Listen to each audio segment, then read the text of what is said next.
friends.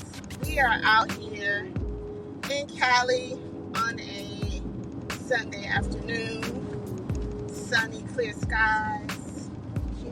Cumulus clouds.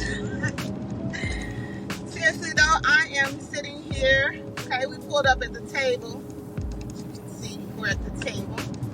Because the table can be anywhere. Pulling up at the table right now is liberation attorney, civil rights attorney Carmen Nicole.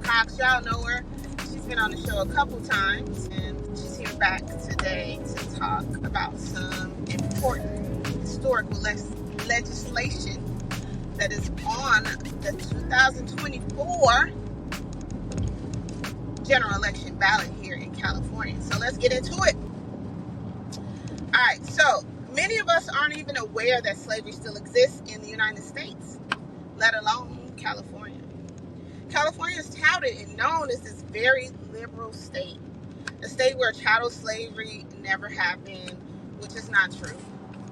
Indigenous people were enslaved in California. During the gold rush, enslaved Africans were brought to California and forced to labor in the gold mines. California sent enslaved Africans back to slave states because they participated in the Fugitive Slave Act. And there's misinformation about California's racist history and practices that still linger within California's institutions, systems, and policies today. Reparations now. Reparations now. Give me my money. Yay. Just give me my money.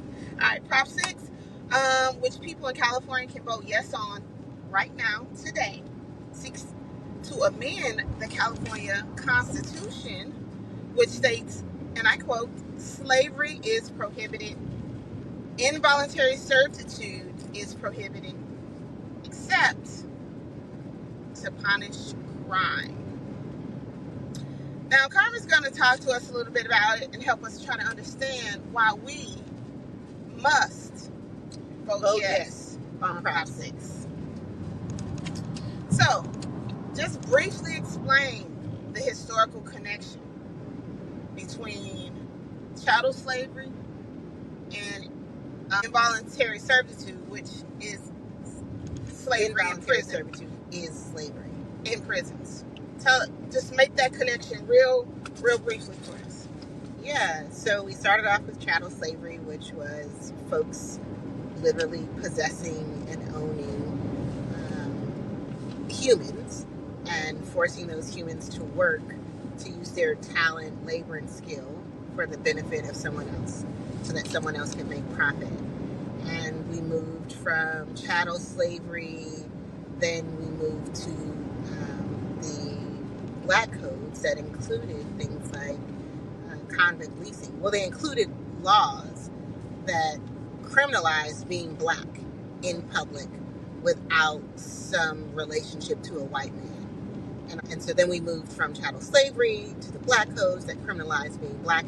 And the consequence of you being found guilty of being black is that you would be put back into forced labor by being placed into incarceration, and then convict leasing, where folks were incarcerated were leased out to private businesses. So again, they could extract human labor, talent, and skill without compensating the black folks for it, and using it to expand their profit margins. And now we're at a place where convict leasing is no longer allowed. Instead, involuntary servitude is only permitted to be used by government officials and at the approval of government. So here in California, and 16 other states have the same language that says involuntary servitude is accepted as punishment for a crime. Involuntary servitude means when you're incarcerated, that the jailer gets to tell you where you will work and punish you if you choose not to work. That is involuntary servitude. Involuntary servitude in our California prisons today, which is slavery. Okay, when you force somebody to work against their will, under threat of punishment, and then you get, production from them. You benefit from the products that they have worked for. That's slavery. All right. So, basically, slavery has never ended. 13th Amendment still allows for slavery in our U.S. Constitution today. They snuck that in there. Okay. Hidden in plain sight. Why is it important for us as human beings to vote yes on Prop 6? Well, if you think about what we're saying is that anybody who is incarcerated can be forced to work at any time of day, in any job, and under any circumstances without proper training, without proper protective equipment. Like, that's how it happens now. That could happen to any one of us at any time, right? You could make a mistake, and well, for most of us, you can make a mistake. You can be found criminally liable. Let's say, for example, you're driving under the influence of one too many drinks, and you hit and harm someone. You can suffer criminal liability for that, and then you could be incarcerated. And so one day you were an administrative official at your job, and the next day you become enslaved. None of us should want that for ourselves, and we shouldn't want it for anybody else. To ever be a slave in the United States of America, where we are, supposed to be the leaders of democracy. It's just beyond punishment, right? Like, this idea that I am going to extract from you whatever skills and talent you have and force you to use it for my benefit. That is immoral. That has nothing to do with making anyone who suffered harm whole. Right, because the punishment is already sufficient. You've been locked away from your family, from your friends. The jailers tell you when you can eat, what you can wear, if you can see your family, what circumstances you can see your family. Can you touch your family? Can you only call your family? Is it only going to be via video? Right. There's already enough punishment associated with being taken away from society. Yeah. You don't also need to dehumanize people. Right, to take away my humanity. Now, what products and services do we as taxpayers, because this is important, right? Because we are benefiting from some of these products and services that these incarcerated people are forced to produce, right? So what are some of those products and services that we, everyday United States citizens, are benefiting from? So as we've been traveling on the highway, we've been seeing street signs. Incarcerated workers make the signs to tell you here's your exit. Incarcerated workers make the license plates on every car in California. That's how the physical license plates work. Incarcerated workers make the glasses that Medi-Cal sells to its patients. Incarcerated workers make the furniture that is used in all of the state agencies. Incarcerated workers milk cows, they package pistachios, they slaughter animals for meat, they cook, clean, and launder inside of the facilities, they engage in repairs, they fight fires. So basically what you're saying is we have carpenters, we have electricians, we have firefighters, we have plumbers, cooks, educators, seamstresses, and all in prison with these skills. Caregivers. Even though they're incarcerated, right? Yeah. And when they get out, so I'm assuming when they get out, they have these certifications, right? So that when they get out, they can get straight to work using the skills that they... No, tell me about that. No. So we do hope that on the other side of Proposition 6, that part of what the jailers are going to do is in order to make sure that we are in fact prioritizing rehabilitation, which Proposition 6 seeks to do, and seeks to make sure that folks, instead of prioritizing slavery and forced labor, that instead we prioritize rehabilitation. We do hope that will mean that part of prioritizing rehabilitation looks like seriously preparing people for reentry. And so all these jobs that they're doing right now, that they get certifications inside that make it easier for them to get jobs outside. Instead, what they currently experience is they don't get certifications for this work that they do. And when they get out, there are all these barriers to employment. So we're hoping that this is a paradigm shift. Doesn't cost us any more money, but that it does have the consequence of ensuring that people are better prepared for rehabilitation, including by getting better prepared for reentry and family reunification, including by getting certifications for this work that they're already doing. That would be great. And being paid pennies to do, by the way. Yeah, because what I would prefer is if after you have done something wrong and you've been in prison for X amount of time, you have gone through a rehabilitation process, and then when you get out, you know, the community welcomes you back and utilizes the skills that you have currently learned, Yeah. so that you can go to work. Yeah. And then you're probably less likely to do crimes. And Not probably. The data tells us. the data, okay, It tells us that if you participate in rehabilitative programs, evidence-based rehabilitative programs like the ones that we pay for inside of the prisons, you participate in those, you complete those, you are less likely to reoffend, which makes us all safer. So it's not even just about the individual who's coming home. It's about the communities and the families that are coming back home too. absolutely. But what about the people who out here saying when they hear these Yes on Prop 6 videos and you know, they see the campaign ads, they see the signs, but they're like, you know, they're still on the fence because, you know, they did the time, they should do the crime, right? Or what they gonna do instead? Like, if they're not forced to work, then what are they gonna do? Or you know, if people are in prison, you know, that's a part of their punishment. Sure. To do whatever anybody tells them to do, because essentially they've given up any rights to be able to do anything otherwise. What's your response to those kinds of viewpoints? So that's the prison system we've had all of this time. And we've had at one point a 70% recidivism rate. That is the rate at which people come home, commit new crimes, and then go back inside. That's what this current system of you did the crime, you do the time has produced. It has literally produced more and more crime. So that doesn't work. Maybe it makes us feel better because we're punishing somebody, we're exacting revenge, but in terms of return on investment and in terms of public safety, this idea that we punish you as much as possible, we crush your spirit, we make you feel less than human, actually makes us less safe. So that's the first thing I would say is that approach makes us substantially less safe. Also, it's too damn expensive. It just costs us too much money to have to focus only on punishment and have folks going back and forth through this revolving door. Also, slavery ended in 1866, period. There should not be any disqualifiers That part. to what we can force another human being's body to do. Okay. This period. Let's talk a little bit about my pockets, because right here in California, the taxes is high. Okay, the taxes is high, and I don't know a lot about it, but I know enough to know that it's definitely costing a grip for us to house these incarcerated people. Mm-hmm. So, tell me a little bit about how this is going to impact my taxes. Yeah.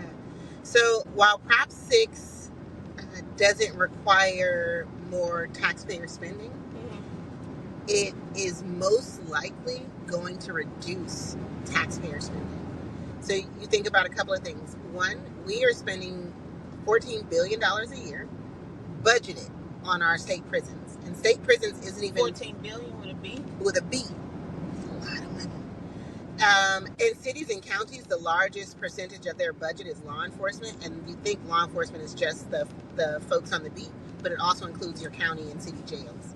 So if we are able to actually reduce the number of folks that we send back into prisons through this because of recidivism, then we get to shrink those budgets, right? And when we shrink those budgets, we get to put that money into things that actually keep us safe, like, I don't know, parks, after-school programs, quality education, healthcare, healthy foods, right? Like vocational training programs, mental health programs that are based in the community that cost us way less money than when we're paying for it inside.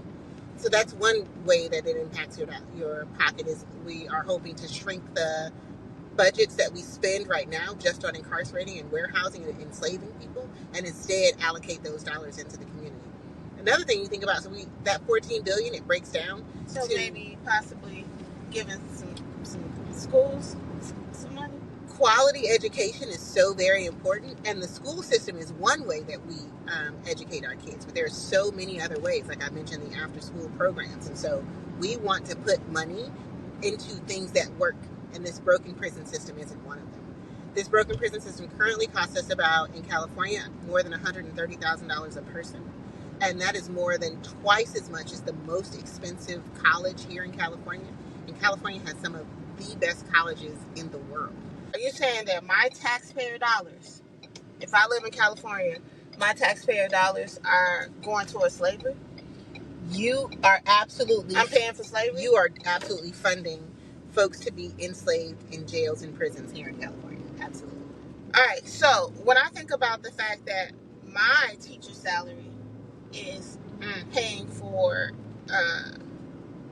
slavery immediately as a student of history, I am definitely voting yes on Prop 6. It's on the ballot.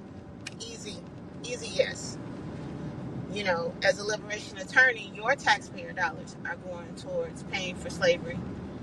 And for me, that is highly problematic because I think about my family members who have suffered in this system, not necessarily because they were wrongfully convicted, but because rather than them getting the rehabilitative programs, particularly drug abuse programs that were available to them inside, instead what was happening is they were being forced to work, right? And my dad was forced to work inside of prisons when he was there, all the way up until they left him dead on a prison cell floor.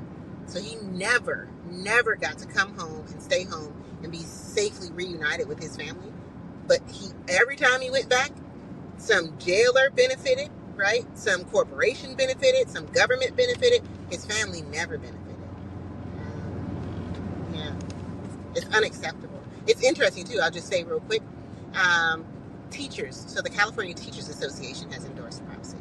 The California Federation of Teachers has endorsed Prop 6. The California Democratic Party has endorsed Prop 6. Prop 6 is on the ballot right now because Democrats and Republicans in the California State Legislature voted in favor of Prop 6 to put it on the ballot. Firefighters are endorsing Prop 6, right? You've got people like Michelle Alexander and Angela Davis and John Legend. All of these folks who are endorsing Prop 6 because there is no justification for enslaving folks. There is no redemptive qualities for slavery.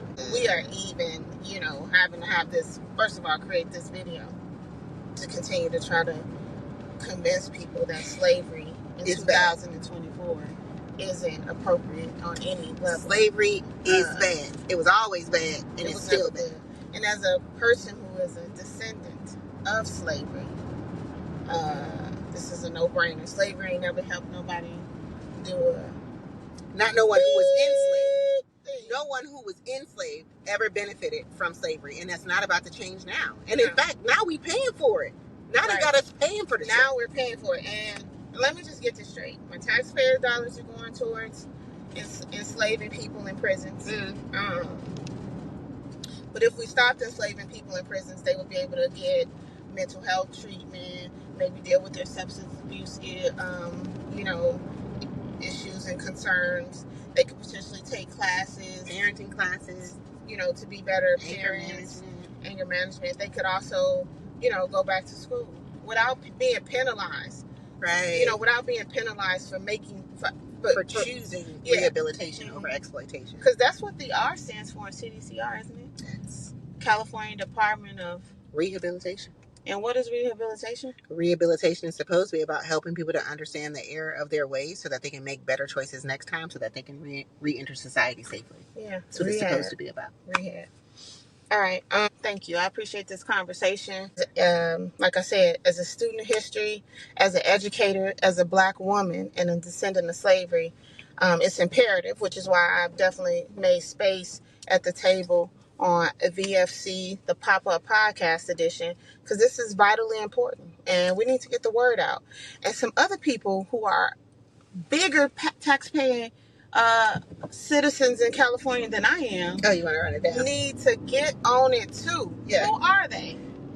So we think about Steph Curry. Steph Curry, what do they call them? Splash. Help your taxpayer dollars, or whether you want them to or not. They are doing what? enslaving folks, and particularly Black and brown folks. Yeah, helping to do that. So, Steph, holla, create a little post on your platform and just, know. It's Ray, know the slavery. Kendrick Lamar, Kendrick Sampson, right? Like Kendrick Sampson. Where there are way too many on Prop 6. Just Kim Kardashian. Your video ain't even got to be as long as this one. You could just keep it short and sweet. I'm talking. You can even like and repost this video. That's a light lift. I'm talking to you. Okay. We need your help. Okay. Who else? Oprah. You probably got mega property. What about Ava DuVernay? Is she here? Ava, I know you voting yes on Prop 6. If you are a citizen in California. I just saw Niecy Nash was posting about voting yes on Prop 6. Dave E. Niecy Nash. That's why we fucks with you. I saw Mano, Angela Yee. And E40, Too Short. We waiting on where you at, Snoop? Yeah, Snoop. Pull up, son. Dr. Dre, another billionaire, but some of that money is still going where? To enslaving Black and brown folks here in California. Speaking of the king, we got King James. And Brownie. Now Brownie's a superstar and his platform matters. Use it. Just a simple vote yes on Prop 6 will do. I'm just saying we need your help right now on this Prop 6. Mr. Fab done pulled up in Oakland. We need to run it. We need to end this slavery in California. It doesn't belong here. We're one of 16 states left. One of 16 states. And we got 10 days left to get over the finish line. VoteYesProp6.com. We need your help. Okay, any last words before we hop out of here? Right now it escapes me all the people. Oh, Kerry Washington. I think Kerry Washington lives here in California. We need your help. We just need your platform right quick. And not for our own benefit, but just a vote yes on Prop 6 on your platform will probably reach 100,000.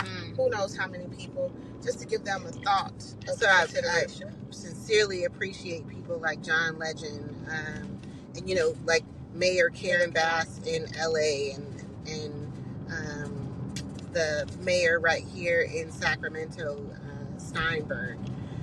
What would the ancestors say to all this silence? Silence is compliance. Or even worse, silence is violence. All right. Well, thank you for those final thoughts. Again, thank you for always pulling up at the table. Absolutely. I appreciate you. Okay. And let's end slavery in California, y'all. Vote yes on Prop 6. VoteYesProp6.com. We ain't even got to do as much as our ancestors had to do to end slavery. Right. All you got to do is check a box and mail in your ballot. The postman will pick it up for you. We're not fighting in no wars or nothing. We just circle it in a box. Peace. We ain't got to do no poll taxes. And rainbows. Rainbow peace and friends. For me, it's simple. As a descendant of slavery, I oppose any form of slavery against other human beings, period. There is simply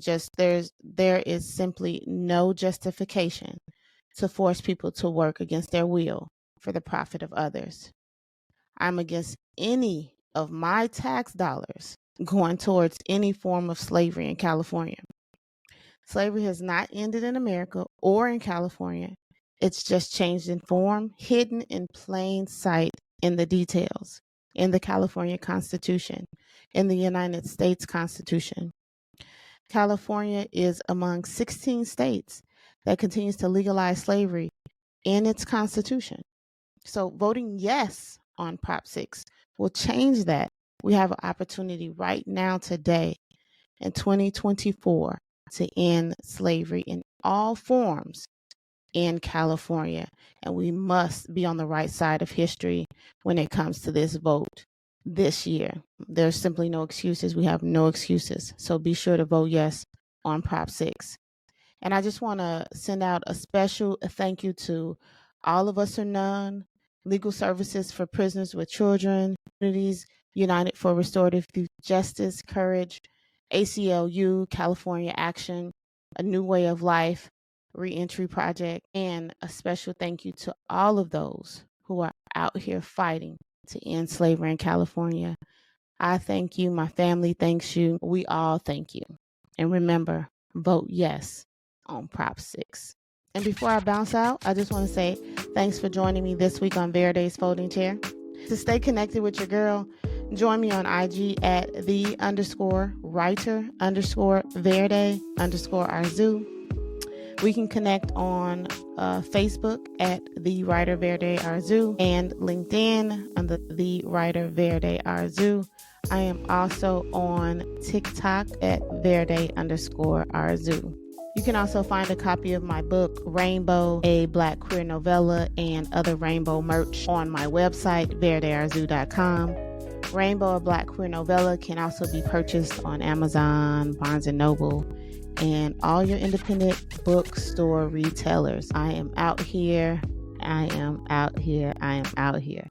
If you like what you've heard today and you want to hear more, be sure to write a quick comment, like the post.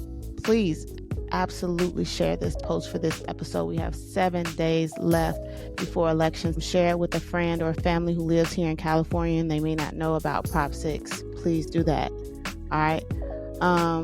Subscribe to my podcast and don't miss out on the next episode. So these are all options and these are all ways you can connect with me. And there are ways to continue to support Black independent artists and writers such as myself. Your support means the world to me, and I appreciate each and every one of my rainbow peeps and friends. And remember, if they don't give you a seat at the table, bring a folding chair. Peace, love, and rainbows. And remember to vote, y'all. Vote, y'all. Vote, y'all. And vote yes on Prop 6. Peace.